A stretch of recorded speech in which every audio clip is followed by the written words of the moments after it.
Hello hi सर्वांना नमस्कार. सर्वांना श्री स्वामी समर्थ. मी आशा तुमचं मनापासून स्वागत करते आहे. तर इथे मी बनवत आहे गुलाबजामुन. त्याच्यासाठी मी एकीकडे पाक ठेवलेला आहे आणि एकीकडे गुलाबजामुनचं पीठ मळून घेतलेलं आहे. मी एक पॉकेट गुलाबजामुनचं आणलेलं होतं ते आणि अर्धा पाव शेरच्यावर थोडंसं खवा असं मिक्स करून दोन्ही मळून घेतलेलं आहे दुधामध्ये आणि ते छोटे छोटे गुलाबजामुन बनवलेले आहेत.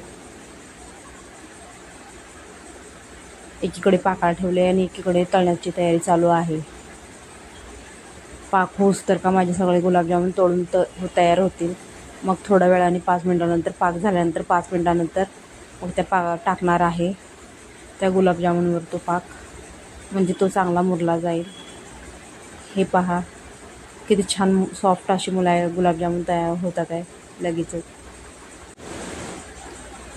इथं मी थोडंसं गुलाबजामुन तळून घेते आहे म्हणजे आणि लागेल तसे बनवते आहे. एकदाच बनवून ठेवत नाही मी गुलाबजामुन, नाहीतर ते चिरले जातात, तुटले जातात व ते परत वळावे लागतील.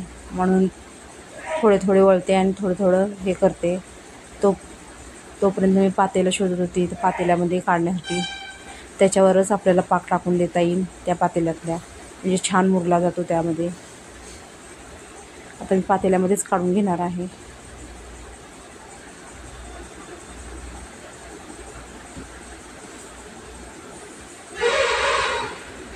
आई आणि अण्णा आले होते त्याच्यामुळे म्हणलं काहीतरी खास गोड बनवावं. तर ते फक्त गुलाबजामुनच बनले गेले. माझी गुलाबजामुनची पहिली बॅच काढून झाली आहे तळून. आता दुसऱ्या बॅचमध्ये टाकायचे आहे. बघा किती छान असा कलर आलेला आहे गुलाबजामुनला. आणि दोन असे वळते मी, म्हणजे पटकन होतात वळून तळून पण. आणि गॅसची फ्लेम मिडियम ठेवलेली आहे. जास्त हाय पण केली नाही, जास्त लो पण केलेली नाही आहे. मिडियम फ्लेमवर तळत आहे मी गुलाबजामुन. मला काहीतरी खास गोड बनवावं म्हणून बनवलेलं आहे. आणि पॉकेट गुलाबजामुन आणून ठेवून भरपूर दिवस झाले होते आणि त्या दिवशी खवा आणला होता. खव्याचा दुसराच पदार्थ बनवायचा होता, पण त्याच्या गुलाबजामुनमध्ये वापर केलेला आहे मी खव्याचा. म्हणलं दुसरा पदार्थ बनवता येईल काहीतरी, पण गुलाबजामुनसाठी वापरला. आणि थोडासा असा शिल्लक राहिलेला आहे.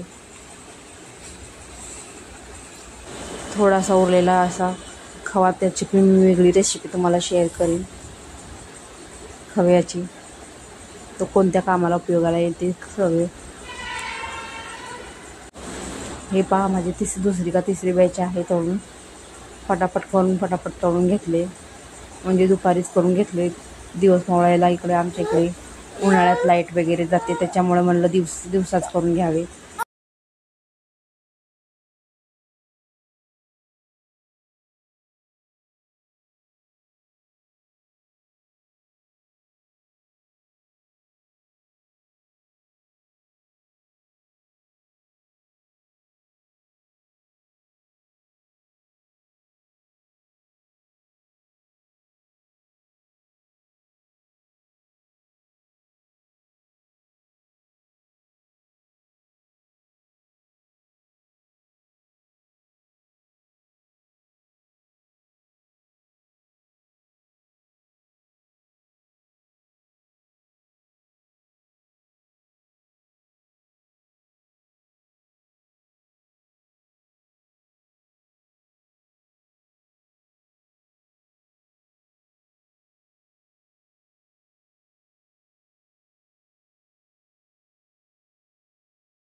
हे बघा किती छान गोल्डन ब्राऊन कलरमध्ये तळले गेलेले आहेत गुलाबजामुन. आणि खूप छान तळले गेलेले आहेत. खूप हे पण दिसत आहे एकाच सारख्याच आकाराचे. आणि इकडे माझी चाचणी तयारच होत आलेली आहे. आणि शेवटची बॅच आहे गुलाबजामुन तळायची.